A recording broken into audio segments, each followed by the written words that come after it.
Donc maintenant que nous connaissons les principaux équipements d'un tableau électrique, nous allons réaliser le schéma pour permettre le raccordement d'un moteur électrique qui tourne dans un seul sens en triphasé. Alors, on retrouve donc les principaux équipements. Alors, ici, le disjoncteur tétrapolaire. Ici, on retrouve notre transformateur. Ici, le sectionneur porte fusible. Ici, le contacteur. Ici, le relais thermique. Ici, un disjoncteur bipolaire, Q3, un autre Q4, notre moteur en triphasé. Et ici, la bobine de notre contacteur KM1. Ici, un contact normalement ouvert de notre contacteur KM1. Ici, le bouton poussoir, bouton poussoir normalement fermé. Ici, le bouton poussoir normalement ouvert, donc pour la marche. Le contact ici de notre Q2. Et enfin, le contact de notre relais thermique. Alors, pour commencer, donc, on va séparer la partie commande de la partie puissance. Donc on va tout d'abord venir placer notre sectionneur porte fusible, admettons ici. Ensuite notre contacteur. Ensuite notre relais thermique et enfin notre moteur. On va réaliser le raccordement électrique. Donc voilà, je prends ici sur la première phase, la même chose sur la phase 2.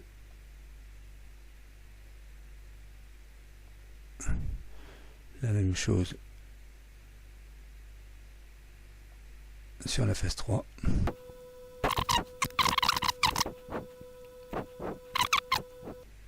Donc là, nous avons réalisé la partie puissance. Alors, ensuite, nous allons réaliser la partie commande. Donc, je vais déplacer le disjoncteur. Je vais prendre tout ce bloc que je vais déplacer pour placer ici.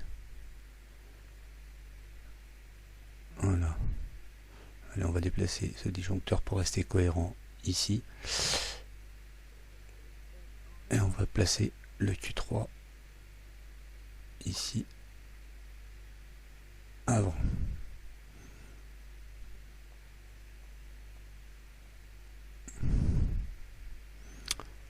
Donc ce qu'il va devoir falloir alimenter, ça va être notre bobine qui se trouve ici. Donc ensuite nous allons prendre ici le contact.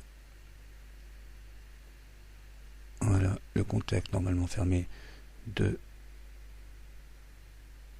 notre relais thermique, le contact, donc le relais thermique ici, contact Q2 ici. Alors ensuite l'arrêt.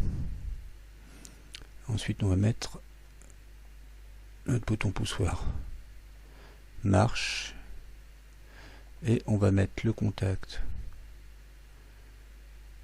de notre KM1, voilà ici. Donc ensuite on va relier l'ensemble. Donc là on est sur la partie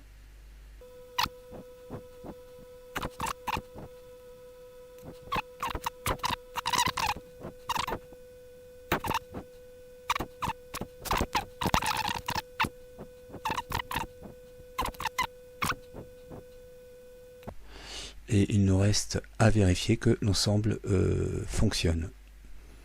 Alors pour vérifier si l'ensemble fonctionne, nous allons réaliser une simulation. Donc là,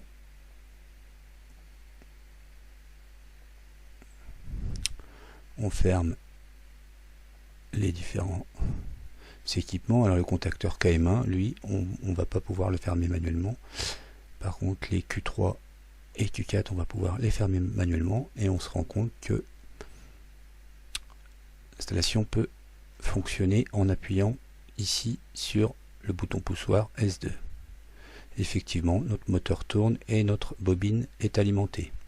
Donc si je souhaite interrompre le moteur, en fait, je vais simplement ici appuyer sur le poussoir ici, normalement fermé.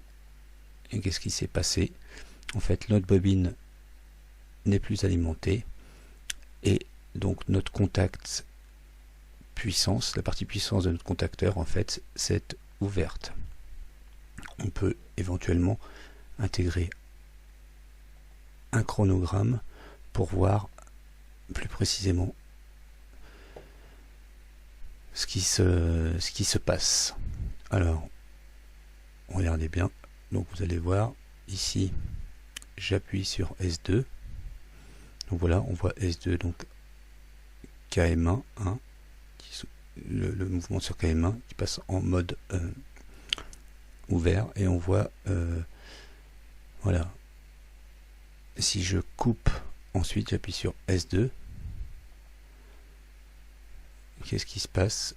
Les contacts KM1 s'ouvrent, la bobine n'est plus alimentée et le moteur s'arrête.